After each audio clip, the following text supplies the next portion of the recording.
Glowing Up Latina Season 1, Episode 15.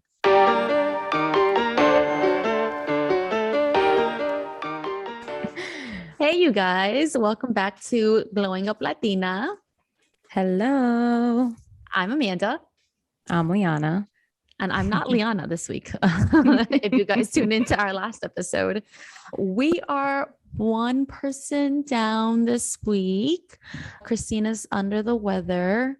So we do miss Christina. We wish that she's feeling better because we do miss her. Yeah. It's quite different. It's not, I don't know. It's not the same.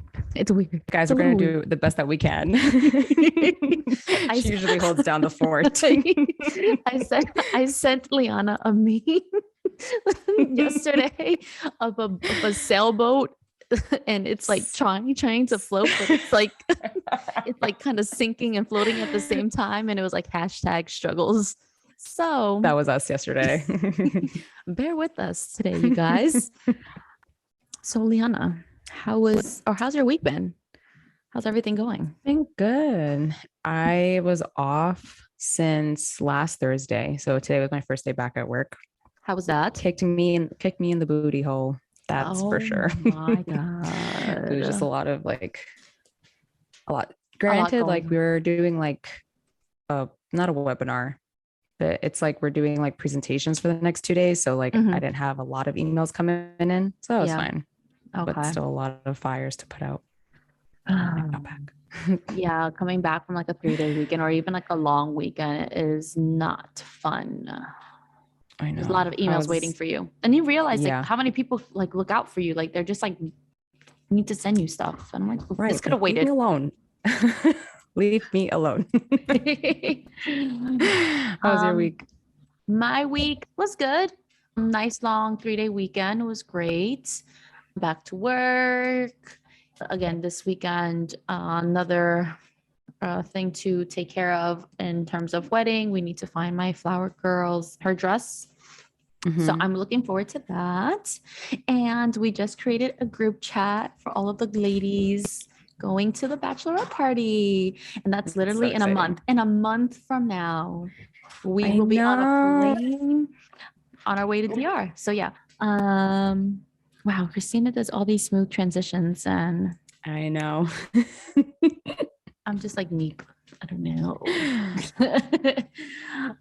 So that's right. We got this. Okay. So on today's episode, we are going to discuss imposter syndrome. And for those of you who don't know what imposter syndrome is, Lyana will do a little breakdown and some of the subcategories of what imposter syndrome is. I know I didn't know what it was at the beginning, but now I definitely know what it is, and we'll discuss further. I definitely had like one idea of what it was, but after like reading some stuff, I was like, wow, this has a lot of different like little pocket thingies. Yes. But before we dive into that, I have a question for you. Okay, go ahead. Okay, so say you were independently wealthy and you never had to work. What would you do with all of your time? Because you're saying time and not what I'm going to do with my money. So I'm just okay. So with the time, I would travel. I would definitely travel and see the world. And, but first, before seeing the world, I would want to go and visit family, like go see my grandparents, my family who no longer they don't live here in the city anymore. Go back to my roots, go back to Mexico. The last time I was there was like two years old. So I don't really remember much. And I think it would be healthy for me. It'd be good to, like you said, get back in touch with my roots, see my people. I didn't realize you don't travel to Mexico as much. I don't. I want to. I think I just need that's a trip I really want to plan out. And that's not to say like my aunts and uncles who go out there like during the winter season. They've invited me. It's just like, it was just a matter of like school and work not matching up with the schedule and stuff. So I would definitely like to go back and see like where my grandparents grew up, both on my mom's side and my dad's side. Just see how real it is out there. So yeah. How about you? I think I would do the same. It's kind of like travel and see different things, like not live in one place at one time or like for long periods of time. Because like, even though I remember mentioning that I moved around a lot when I was a kid, like I would stay like 6 years or 6+ years in one area. I don't even think I would stay that long in one spot. Like if I'm moving around the world, like I would maybe 3 years here, 3 years there, you know, but definitely wanting to travel and like seeing different things, how people live and all that. Get in tune with like nature and the world. Maybe we'll see. I'm not really all that for the nature part, but love them. Yeah, like I find it fascinating for a lot of people who go on those like 6-month cruises. Like that's crazy to be on a boat for 6 months, like traveling. I don't know how I would see feel nothing but water. I don't know. I'm not like, as it is, I don't think I'm like too keen on like getting on a boat with going away for like 10 days. Oh, great. So yeah. Oh my God. Okay. Yeah, no, not on a boat. Not me. Yeah, I don't know. But I definitely, like, you know, I've always wanted to see like the Northern Lights in Alaska. Like those things I'm good for. But if you want me to go camping on a nature journey, no, thank you. Even if I had all the time, I would not want to do that. All righty, folks. Okay. So when I first started looking into imposter syndrome, I literally thought it was just like one thing that, you know, you really didn't think that you belonged where you are. You're kind of just like coasting through, and everything that you've ever been given or ever succeeded in, it's basically based on luck, and like you yourself had nothing to do with it. It was just it just happened to happen to you. But joke's on us, because there actually is a lot more to that. Yeah. So generally, I got this from a website called verywellmind.com, and their definition is that imposter syndrome refers to an internal experience of believing that you are not as competent as others perceive you to be. And while this definition is usually narrowly applied to intelligence and achievement, it has links to perfectionism and the social context. So all of that to say is, you know, you feel like a phony, you feel like you're going to be found out by your peers, and it can affect anyone regardless of, you know, your social status, your background, your skill level or degree. And it mostly applies to women in higher positions, which is not as shocking. Yeah. When I read that. And then some characteristics that they listed of imposter syndrome are an inability to realistically assess your competence and skills, attributing your success to external factors. So that whole thing of like, it's just landing on your lap and you're not really like working for it yourself. You know what I mean? Gotcha. It's like it's handed to you. Yeah. And then you berate your performance. You fear that you won't live up to the expectations. You are always overachieving. You're sabotaging your own success. You're self-doubting. And then you're setting very challenging goals and feeling disappointed when you fall short. So I guess my first question would be like, would you say that you have imposter syndrome, Amanda? So I didn't know what it was until, you know, we like recently the like imposter syndrome has come up more recently on social media, on posts and stuff. And now that, you know, you describe it a little bit better, like yes and no. Maybe I did experience that, like going to school and like really thinking about, do I even deserve to be here? Because again, I took a break with school, right? And I was going part-time, and I wasn't sure, like, because I was taking my time, do I even deserve this? Or like, I'm here learning, I'm here earning my stuff, but do I really deserve it because I'm taking my time? Right. I'm not going like at the time, or I'm not moving at the same pace as my peers, as my friends. So I was like, do I even belong here? Right. So I did question myself with that. Work, maybe recently with work, because I started my current job now. So maybe I would say so. It all depends. On the situation, on the day. Yeah. Yeah. I'm like, oh, this is definitely imposter syndrome right now. But yeah. Yeah. How about you? I get it. I would say that I think I'm more like you, where it's just like, it depends on the situation, on the day. Cause there are times where I have a really good streak at work and I'm feeling good and everything. And then I have like one little mishap, which happened today, actually. So I'm just kind of like, I don't belong here, and I would like to put in my resignation. Oh, I see. Yeah. Or just like, that seems a little dramatic, but like, or any little mishap thinking that you're going to get fired or anything like that. Like that's always like back of my mind. Yes. And that always happens when like, does that ever happen to you where your boss calls you in for like, oh, hey, do you have like 2 minutes to talk? And then you think about like every wrong thing that you've ever done. What did I do? What did I do today? What did I do yesterday? What did I do the day before? I'm like, oh my God, I start listing all these things. And it could be like the most minute thing that they want to talk about. I'm just like, oh, okay, that's it? That's all you want to talk about?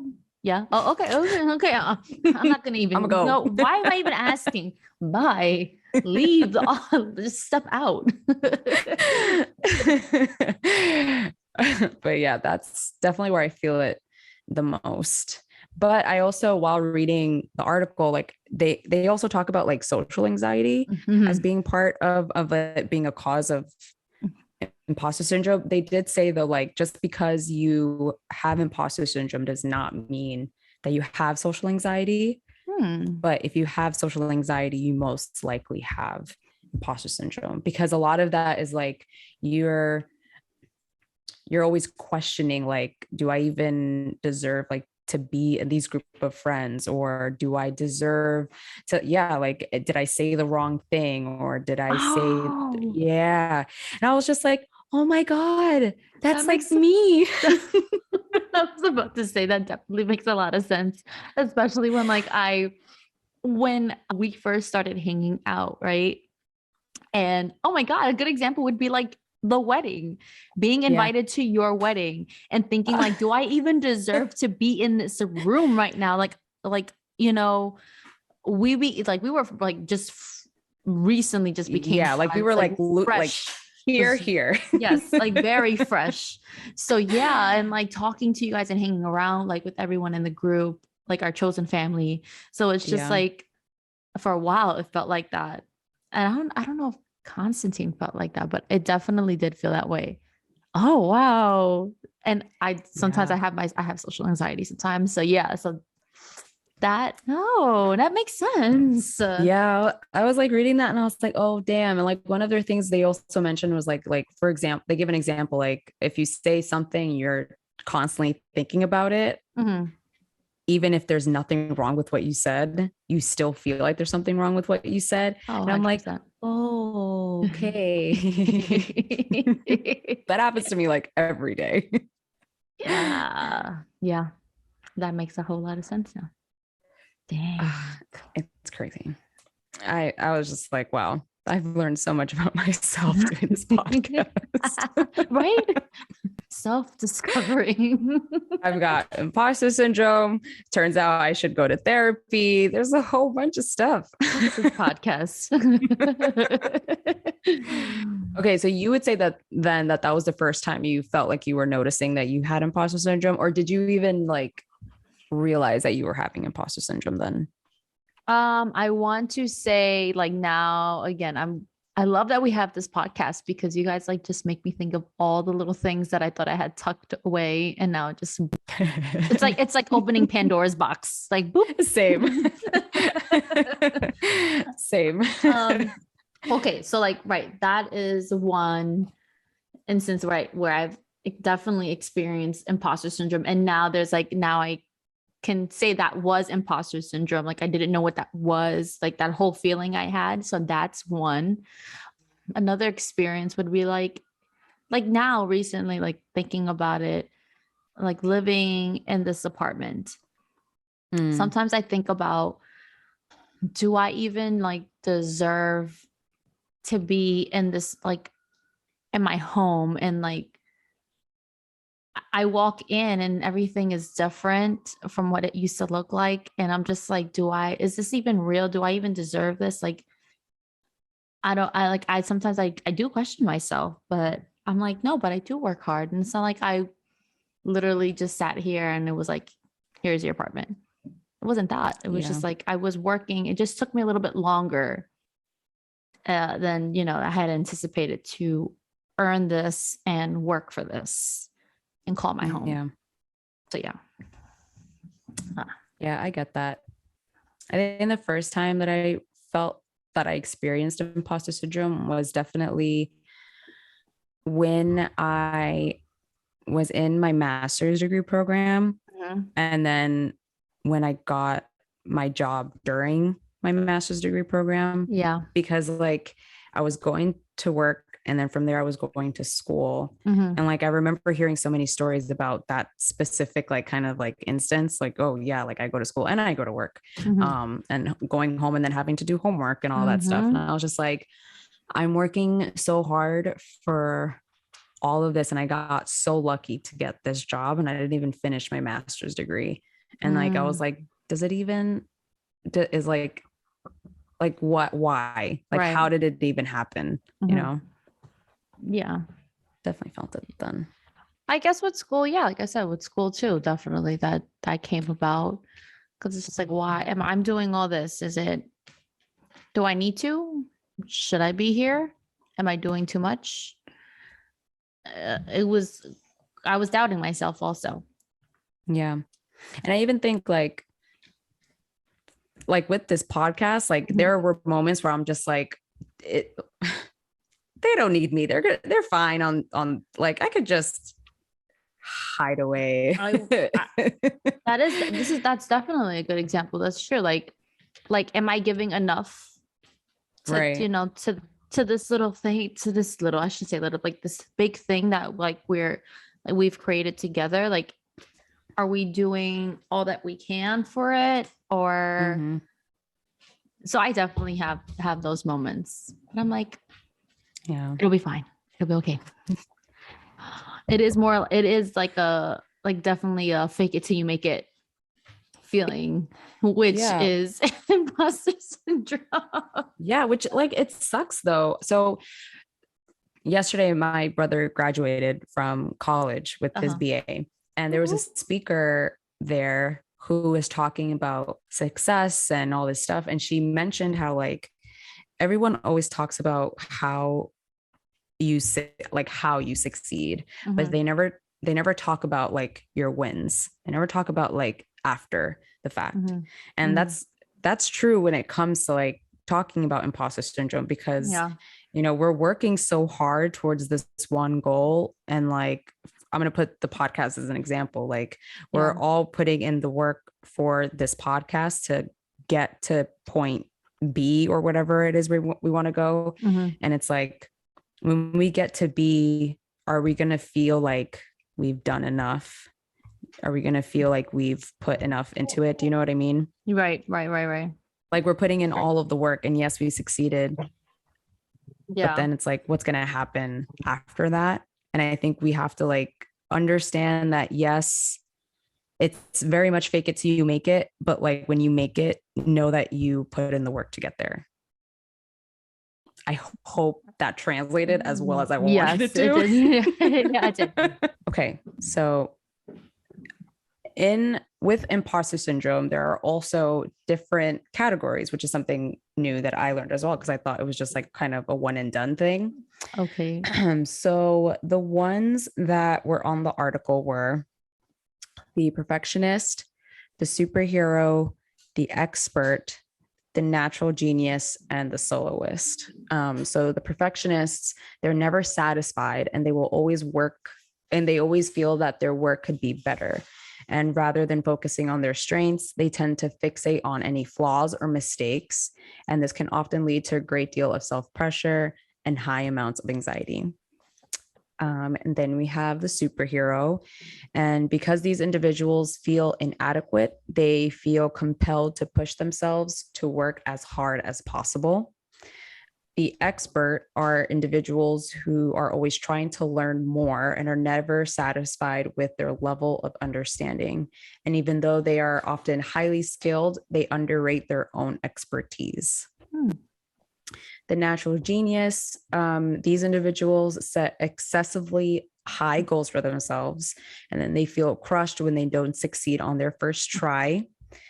And then last but not least is the soloist. These people tend to be very individualistic, and they prefer to work alone and tend to see asking for help as a sign of weakness or incompetence. And on that note, Amanda, which one do you think you feel you fit the most? There were two that like spoke to me, and like the first one, definitely the perfectionist, where everything they rather than focusing on their strengths, they fixate on flaws or mistakes. So instead of, again, celebrating and patting myself on the back for my wins, I'm really focused on where in that win did I go wrong. There was there had to be some mishap or some flaw in there that I could have prevented from happening, or like I could have done differently to reach my win. That's one, right? And then the soloist is definitely like, I am up there with the soloist, where I need to be, I do prefer to work alone. I like, oh my God, I used to hate like being assigned to like a team for like work school projects. Yeah. And I don't like that, because I just didn't like it, because I did take the lead because I wanted to make sure, again, perfectionist, things were being done a certain way. Yep. So I just didn't like, I don't like teamwork, but, when it needs to be done, it needs to be done. But mostly also like, there was another thing, on the soloist part, where it was like, they seeking for help is a sign of weakness or incompetence. And that I do tend to struggle with, because I feel like asking for help is a sign of weakness. It means that you're not able to carry out your task. And I'm very much a person that, again, I'm independent and I can do it on my own. I don't need your help. I'm okay. If I ask you for help, it's like pulling teeth. And it's just like, I don't even want to say it out loud. Like, I need help. It's like, I need help. I don't. Yeah, I'm working on that too. Don't worry. Believe me, when I need help, I'm like, Constantine, I need help. At work too, like I'm slowly like learning how to like delegate and ask for help when needed. So, and especially like if I need to like take the day off and someone's covering for me, like I'll let them know like what to expect, or some things that, I didn't get to finish. So can you just like look out for this? Right. Because even I don't want to be that person too, that leaves you like work on something that I was supposed to finish. So I tend to like stay late so I can do all of my work. Yeah. But those are my categories of imposter syndrome. Definitely. Those speak to me. Yeah. How about you? I would definitely say that mine is the superhero. And it kind of falls into what you were saying, how like you stay late to complete all of your work. Cause that's like if you give me a task, but I have like 10 tasks to do, I feel like I need to do all 10 tasks that day. Even if one takes like all of my time, like I still need to like do all 10. And then with that comes the soloist. Cause like I don't like asking for help really. Cause I feel like if they gave me that job, it's because they thought that I could handle it and that I can do it. So it's like, if I ask for help, they're going to think that I am incapable of handling multiple jobs. Yeah. Or like multiple tasks at the same time. So I definitely think those are the ones I fit in with the most. And I can add to that too, like taking personal days or vacation days. Like this year is the only year that I felt that I've actually taken advantage of all of my vacation days. Good for you. Because ever since I've gotten this job, because this is like the only job I've had, like working in my current company. Yeah. I was always the worst one. I had the least amount of vacation days taken. I never really took a sick day. I never did anything. I was there all 365 days. If the office was open, I'm there. So it was very much like, I've learned that with this job. Like my last job has taught me that I need to do that with this job. Like I'm not going to let that go to waste. And if I'm not there, it couldn't be done that day. There's always tomorrow. I will be back in tomorrow, or I'll be back in a couple of days, and it'll get done. So that's why I like to, like, a part of my job is making sure like everything gets done. So that way, if it doesn't get done on a day that I'm not there, they'll trust that, okay, when Amanda gets back, she's going to work on it. It's going to be fine. Yeah. So yeah, definitely. And, you know, with that, some people may think like obtaining, like earning, like your career can be, is it a sign of success or is it a sign of luck? Right? Did I successfully like earn this career or earn this, whatever it may be? It doesn't even have to be a career. Did I earn, or was it pure luck that got me in this situation? Yeah. So yeah, so thinking of a time where like a situation, was it pure success or was it just pure luck? And, you know, thinking of like my upbringing, like my parents migrated here at a young age, and they worked hard to successfully like give me, provide me. I don't want to say give, because it's really like provide me with all of these opportunities, like going, like living in a decent neighborhood, going to like private schools. And I don't want to say that was luck. That was success for them, right? Seeing that they were able to give me that. And sometimes I'm sure they probably even felt like imposter syndrome with, you know, with everyone around them. They were probably like, you know, wondering like, do I even deserve to have this or like give this to my family? But so I took their success and put it towards my opportunities and what I can do to make something more of myself, to build myself. And I guess like, you know, to say like my own brand, you know, and it wasn't easy, you know, even with like those opportunities, like you need to know how to apply those opportunities and, you know, improve, work on them, create your own successful story. Yeah. So I think if it was luck, I think I would fall into that first question that you asked me earlier today. Yeah. If you were wealthy, what would you do? That would be my, you know what I mean? That would be like pure luck that I was wealthy. Yeah. Or that I'm wealthy. Like I do question a lot of the things, but I know it was it's pure success, not pure luck. I wish it was pure luck. Then I have a lot of things right now.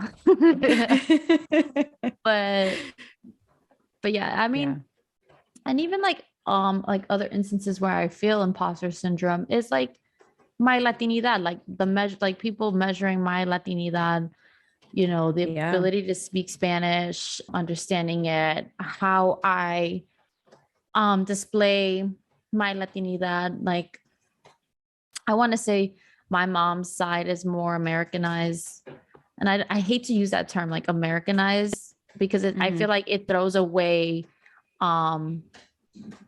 you know, their culture. And that's not what it is, because they do embrace their culture.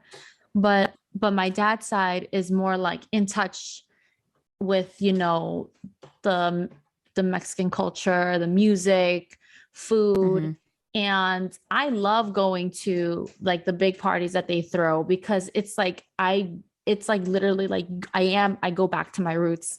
Listen, like they always have like a DJ playing cumbias and banda music, and I enjoy it. I do. But sometimes I do feel out of place. Like I wonder, like, do I even belong here? Do I even deserve to be here? It feels weird.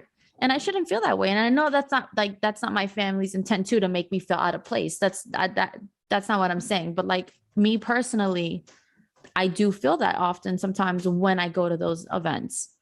Yeah. It's fun. It's hella fun. Let me tell you, I eat, I sit down and I eat. I listen to the music. I bob my head. I want to dance, like the cumbias in particular. It's just, it involves like a lot of dancing, like, oh, I'm sorry, turning, and you have to have the right partner for that. And I don't like my cousin taught me a little bit when I was little. It's very hard sometimes. So it's like, it's very hard to like learn that and know when to turn. Right. So I just sit my ass down. I'm like, that's cool. I wish I can, but, but yeah, I often do get like that feeling, but I feel like it's a way to continue to be humble and again, appreciate my opportunities, appreciate where my family comes from.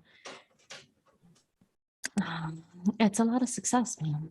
Yeah, I definitely agree with what you're saying. Like that, like feeling imposter syndrome with your how do you say it? Latinidad. You say it so beautiful. Whatever Amanda said. Because it's like you always feel like me personally, I always feel like I'm too American to be Dominican, and then too Dominican to be American. And it's just like whenever I go back to DR with my parents and stuff, I always feel so out of place, because people can just tell that you just do not belong there. And that just is engraved in my brain, that I'm just like, I do not belong here. Like, this is not my home. Right. And you know, and technically it's not, like, I didn't grow up there. I don't, you know, like I didn't have a childhood there. Right. But at the same time, like, I grew up with my parents who embrace their culture, who, you know, and I think it's very similar to your family. Like my mom's side is a little bit more Americanized. Yeah, my dad's side is the side that's more like in touch with their roots. Right. And so definitely when I go to my dad's side, I definitely feel a little bit of like, oh, I wish I can talk a little bit more Spanish. Like, oh, I wish I can cook these certain dishes that I, you know, but there are a lot of things that I don't know. And like you said, it keeps me humble. It helps me learn new things and like even build relationships with like the older generation. Like, oh, I don't know how to cook that. Right. Can you teach me? Or like, I don't know how to dance this. Can you teach me? Right. You know, and like keeps you humble for sure. Yeah. Definitely. So the article, also going back to our thing, the article also talked about ways to cope with imposter syndrome. What ways do you think you usually cope with it? How do I cope with imposter syndrome? Oh my God. Is that like where we just, I think I want to say again, having the positive talk to me nice, you know? Yeah. Letting yourself know, reminding yourself, you do belong here. You do deserve this. You do deserve this home. You do deserve this, you know, your significant other. You do deserve Constantine in your life. You deserve the family and friends that you have that continue to support you through thick and thin. Like, it's not just pure luck. I think it's just that we all work together in unison to grow and flourish. Wow, guys, it is raining. I'm not sure if you can hear the thunder, and Otto hates the thunder. I don't know if y'all can hear Oro. I can't hear him. You can't hear him? Thank the Lord, because he is having a hard time right now. Oh, yeah, it's thundering out here. So yeah, I think it's just a great support system, and I need to tell myself that all of these things work together successfully in order for me to have this life and be happy in my life. Mm-hmm. Again, just positive self-talk and how to cope with this imposter syndrome. Reassure myself it's fine. Yeah, when I was reading the article, they were saying a couple of things like, oh, go to therapy, or like talk about your feelings, or just like make your presence known kind of thing. But I definitely feel like, yes, those are ways to cope with it. But obviously not everyone has access to therapy. Not everyone can afford therapy. Not everyone has the support system that they need to be able to share their feelings with other people outside of their intimate world, you know? So it's just like going back to like our episode, like talking to yourself positively first just reinforces the fact that all of the hard work that you've done, the journey that you're on right now to get to point A or B or wherever, you're earning your spot. And yeah, just talking nicely to yourself, like just really just saying like, I deserve to be here. Yeah. And what about it? Yeah, it definitely, it definitely wasn't handed out. We worked hard to be here. Yeah, like we both, like, look at us. We both have our master's degree. Like no one handed that to us. No one handed it. We busted our butts for that. You know? And it was really our decision to make sure that we wanted to do that. Right. Yeah. Maybe it was the soloist in me who wanted to do that. Maybe it was the perfectionist in me didn't want to do that, but I still did it. Yeah, it wasn't easy. It wasn't handed to me. Handing it to me would have been like, yeah, here you go. It's here. Easy peasy. Yeah. You know, and nothing in life comes easy. If you work hard enough for it, nothing in life comes easy. Yeah. So wow. Gotta love it. And nothing in life is luck. Like the things that you have in life don't just come out of luck. So unless it's lotto. Unless it's lotto. Unless it's a lotto. It's the Powerball. It's the Mega Ball. I pray that one day I win one of those. You'll never see me ever again. But on luck, imposter syndrome, I think, as we've talked about it through the episode, I think you've realized that imposter syndrome really deals with the fact that success equals luck. But in reality, it doesn't mean that, you know? So what are ways that at least in our situation, like how we see it. Yeah, like in work and your social life, in your daily living and all that stuff. But how would you say then that you measure success? How do I measure success? So I did think about this question earlier. Yeah, I did. My happiness, man. I measure success in my happiness. Like, am I happy? Is what I'm doing currently, like, let's say if I'm trying to achieve a goal, right? Is me achieving that goal or the things leading up to that goal to achieve it, is it making me happy? Am I miserable? Am I feeling like, very out of place, not in tune? If it doesn't speak well with me, is it really a goal? Like, does it make me happy at the end? Yes, I did it. But does it make me happy? Like, that's how I measure my success. I need to be happy. I need to feel whole. And right now, I want to say that I am creating my full happiness. I am happy in all the things that I've achieved, and it's made me happy. But I feel like right now, like creating a home is like my next thing, and making sure that I'm happy doing that. You know? And the first step is the wedding. The first step in that is the wedding. But yeah, I feel like happiness. That's a good one. Yeah. So to me, I think when I was younger, the way I measured success was like a tangible thing. like holding a school diploma, or like for you, like holding a black belt, like you were able to hold it and like see it with your own eyes that I did this and I worked hard for it and I got it. And I think now we're at a point in our lives where we don't really see our success like tangible. Like you can't touch your job, you just kind of like have it, and it's like friendships, like you can hug your friend, yeah, that's a tangible thing, but like you can't hold your friendship, right? You know what I mean? It's a weird way of me explaining it, but it's like I feel like it's like that. It's not a tangible thing, but it's still a success. So I think that's how I used to look at success, how I used to measure it.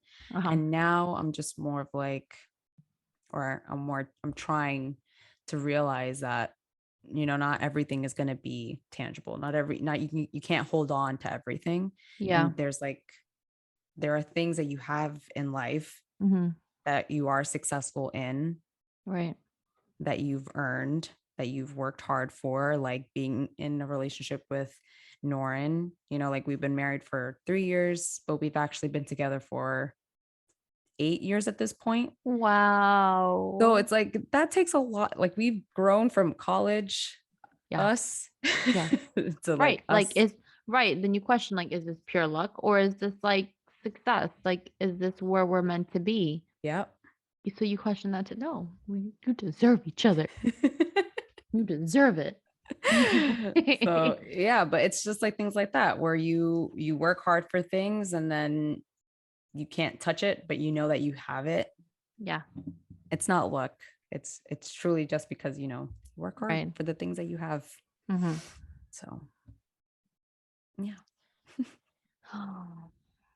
Imposter syndrome, everybody. Right. 101.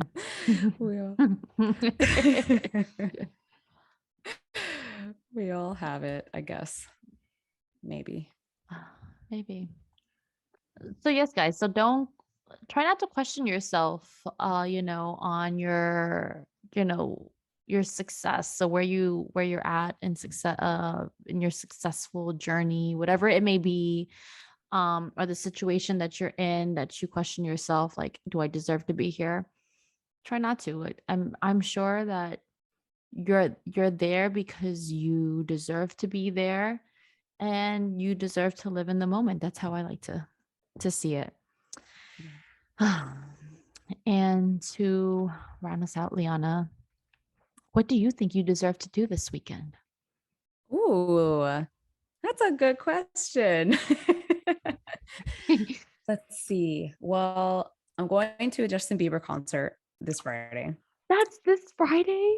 Yeah. But mind you, this concert has moved 3 times. Yes, I know. That's why I'm like, it's finally happened. I remember when we went out for dinner. This was like this is back. Yeah, this is a while back. This was like 2 years ago. No, this was 2 years ago, but we spoke about this last year around this time. Oh my God. Yeah. You're finally going. You guys are finally going. So I think I deserve it because I waited so long. Again, you deserve it. I deserve to go to this concert because I waited and I bought those tickets. Okay, no imposter syndrome for you. You deserve to be at that concert. Absolutely. I'm excited. Can't wait. What about you? What do I deserve to do this weekend? I deserve. We're going to this wedding, right? Going to a wedding this weekend. I'm going to a wedding this weekend. So do you deserve a good plate of food? I think so. I want to say that it's so funny that you said that because I was taking a shower right before this and I was like, I can't wait to eat at this wedding. I deserve a good plate of food there. So yeah, you know me, guys. I don't miss up on an opportunity to eat food. So what kind of food are they having there? Do you know? I think when they sent out the invitation and when we RSVP'd, you had to put your choice. And thinking about it now, Oh, I don't know if I picked the steak or if I picked the salmon. See, if I pick the steak, it's because I loved myself at the moment. And if I picked the salmon, it was an okay day and I was just trying to be healthy. So who knows? I forget. We'll see. And I'll take a picture and I'll, who knows? Maybe I'll share it with you guys and you'll get to find out what Amanda's eating on Friday. That's so funny. Yeah. So yes, that is what we deserve and what's gonna make us glow this week. Yeah. Yes. So Lyana, when can the people find us? Is it when? You guys, yeah, it's when. Channeling our inner Christina. Yes. You guys can catch us here every Wednesday, wherever you listen to your podcast. And yeah, leave us a glowing review. We love to hear from you guys. And they really keep us motivated. 100%. And then you guys can find us on Instagram. Again, we love when you send us DMs. We love when you comment and like our posts. We want to hear from you. You can let us know how you're glowing up this week, or glowing this week, I should say. And you can send that to our email at glowinguplatina@gmail.com. And until then, keep glowing, Mija. Oh my God, that was bad. That sounded so bad. So bad. Okay. And until then, keep glowing, Mija.